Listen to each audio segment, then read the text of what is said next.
साथियों, मुझे खुशी है कि नई वैल्यू और सप्लाई चेन विकसित करने के लिए यूपी आज एक नया चैंपियन बनकर उभर रहा है। परंपरा और आधुनिकता से जुड़े उद्योगों का, एमएसएमईज का एक बहुत ही सशक्त नेटवर्क आज उत्तर प्रदेश में वाइब्रेंट है। यहां भदोही के कालीन और बनारसी सिल्क है, भदोही कारपेट क्लस्टर और वाराणसी सिल्क क्लस्टर भी, और उसकी वजह से यूपी भारत का टेक्सटाइल हब है। आज भारत के कुल मोबाइल मैन्युफैक्चरिंग में 60% से भी ज्यादा मोबाइल अकेले उत्तर प्रदेश में होता है। मोबाइल कंपोनेंट की सबसे ज्यादा मैन्युफैक्चरिंग भी यूपी में ही होती है। अब देश के 2 डिफेंस कॉरिडोर्स में से एक यूपी में बन रहा है। यूपी डिफेंस कॉरिडोर पर तेजी से काम चल रहा है। आज made in India defence equipments की डिमांड निरंतर बढ़ रही है। भारतीय सेना को भी हम अधिक से अधिक made in India defence system, defence platforms देने के लिए प्रतिबद्ध है। और इस महान काम का नेतृत्व इसी लखनऊ की धरती के हमारे कर्मवीर राजनाथ सिंह जी संभाल रहे हैं। ऐसे समय में जब भारत एक वाइब्रेंट डिफेंस इंडस्ट्री का विकास कर रहा है, तो फर्स्ट मूवर एडवांटेज आपको जरूर लेना चाहिए। साथियों, उत्तर प्रदेश में तो डेयरी, फिशरीज, एग्रीकल्चर और फूड प्रोसेसिंग सेक्टर में अनेक संभावनाएं हैं। फल और सब्जियों को लेकर उत्तर प्रदेश में बहुत डायवर्सिटी है। एक ऐसा सेक्टर है जिसमें अभी भी प्राइवेट सेक्टर की हिस्सेदारी बहुत सीमित है। आपको जानकारी होगी कि फूड प्रोसेसिंग के लिए production link incentive PLI scheme लेकर हम आए हैं। इसका लाभ आपको जरूर उठाना चाहिए। साथियों, आज सरकार का ये प्रयास है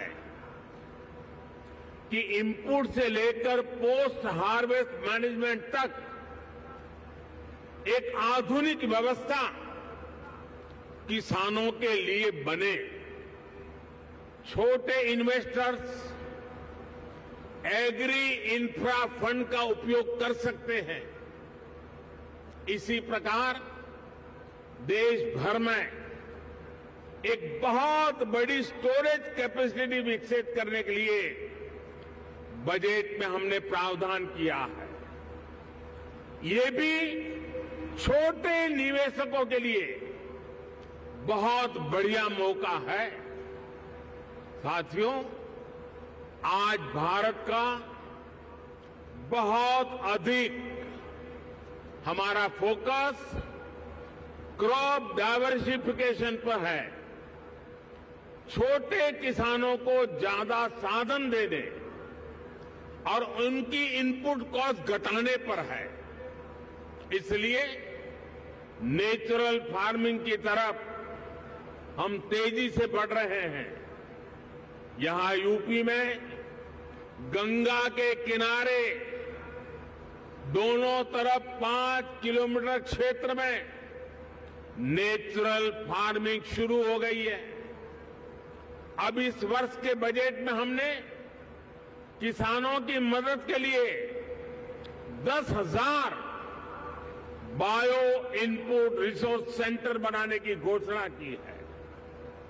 ये नेचुरल फार्मिंग को और अधिक प्रोत्साहित करेगा। इसमें भी प्राइवेट एंटरप्रेन्योर्स के लिए इन्वेस्टमेंट की अनेक संभावनाएं हैं। साथियों, भारत में एक और नया अभियान हमारे मिलेट्स को लेकर के शुरू हुआ है। भारत के ये मिलेट्स आमतौर पर लोगों की भाषा में उसको मोटा अनाज कहते हैं और उसकी कई वैरायटीज है। विश्व बाजार में उसकी एक पहचान बने, इसके लिए आपने बजट में सुना होगा, हमने इस मिलेट्स को, मोटे अनाज को एक नया नाम दिया है, श्री अन्न। ये श्री अन्न जिसमें न्यूट्रिशन वैल्यू बहुत अधिक है, ये सुपर फूड है। जैसा श्रीफल का माध्यम है, महात्मय है, वैसा ही श्री अन्न का भी महात्मय बनने वाला है। हमारे ये प्रयास हैं कि भारत का श्री अन्न ग्लोबल न्यूट्रिशन सिक्योरिटी को एड्रेस करे। दुनिया इस वर्ष को इंटरनेशनल ईयर ऑफ मिलेट के रूप में भी मना रही है। इसलिए एक तरफ हम किसानों को श्री अन्न के उत्पादन के लिए मोटिवेट कर रहे हैं, वहीं दूसरी तरफ इसके लिए ग्लोबल मार्केट का भी विस्तार कर रहे हैं। फूड प्रोसेसिंग सेक्टर से जुड़े साथी रेडी टू ईट और रेडी टू कुक श्री अन्न के प्रोडक्ट्स में संभावनाएं तलाश सकते हैं और मानव जाति की बड़ी सेवा भी कर सकते हैं। साथियों, उत्तर प्रदेश में एक और विषय में बहुत प्रशंसनीय काम हुआ है। ये काम एजुकेशन और स्किल डेवलपमेंट से जुड़ा है। Mahayogi Guru Gorakhnath Ayush university, Atal Bihari Vajpayee health university, Raja Mahendra Pratap Singh university, major Dhyanchand sports university, ऐसे अनेक संस्थान अलग अलग स्किल्स के लिए युवाओं को तैयार करेंगे।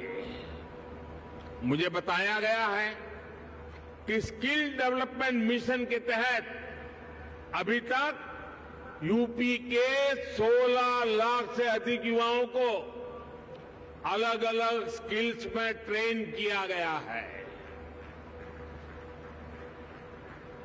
यूपी सरकार ने पीजीआई लखनऊ, आईआईटी कानपुर में आर्टिफिशियल इंटेलिजेंस से जुड़े कोर्सेज भी शुरू किए हैं। और मैं जब अभी आ रहा था तो शिक्षा का जिनकी जिम्मे होती है, हमारी गवर्नर साहिबान चांसलर के रूप में वो काम देखती हैं, उन्होंने मुझे बताया कि उत्तर प्रदेश के लिए बड़े गर्व की बात है कि नेक एक्रेडिटेशन में इस बार उत्तर प्रदेश की 4 यूनिवर्सिटीज ने हिंदुस्तान को अपना लोहा मनवा दिया है। मैं शिक्षा जगत से जुड़े लोगों को और चांसलर मैडम को हृदय से अभिनंदन करता हूं। देश के स्टार्टअप रिवॉल्यूशन में भी यूपी की भूमिका लगातार बढ़ रही है। आने वाले कुछ वर्षों में 100 इंक्यूबेटर्स और 3 state of the art centres को स्थापित करने का लक्ष्य यूपी सरकार ने रखा है। यानी यहां आने वाले इन्वेस्टर्स को टैलेंटेड और स्किल युवाओं का एक बहुत बड़ा पूल भी मिलने जा रहा है। साथियों, एक तरफ डबल इंजन सरकार का इरादा और दूसरी तरफ संभावनाओं से भरा उत्तर प्रदेश, इससे बेहतर पार्टनरशिप हो ही नहीं सकती। ये जो समय है इसको हमें गंवाना नहीं चाहिए। भारत की समृद्धि में दुनिया की समृद्धि निहित है। भारत के उज्जवल भविष्य में दुनिया के उज्जवल भविष्य की गारंटी पड़ी है। समृद्धि की इस यात्रा में आप सबकी भागीदारी बहुत ही महत्वपूर्ण है। ये निवेश सबके लिए शुभ हो, मंगल हो, इसी कामना के साथ इन्वेस्टमेंट के लिए आगे आए हुए देश और दुनिया के सभी इन्वेस्टर्स को मैं अनेक अनेक शुभकामनाएं देता हूं और उत्तर प्रदेश के एमपी के नाते मैं आपको भरोसा देता हूं कि उत्तर प्रदेश की आज की सरकार, उत्तर प्रदेश की आज की ब्यूरोक्रेसी प्रगति के राह पर दृढ़ संकल्प होकर के चल पड़ी है। वो आपके सपनों को साकार करने के लिए, आपके संकल्पों को सिद्ध करने के लिए पूरे सामर्थ्य के साथ अग्रदूत बन करके आपके साथ खड़ी है। इसी विश्वास के साथ मैं फिर एक बार देश और दुनिया के इन्वेस्टर्स को हमारे उत्तर प्रदेश की धरती पर निमंत्रण करता हूं, स्वागत करता हूं। बहुत बहुत धन्यवाद।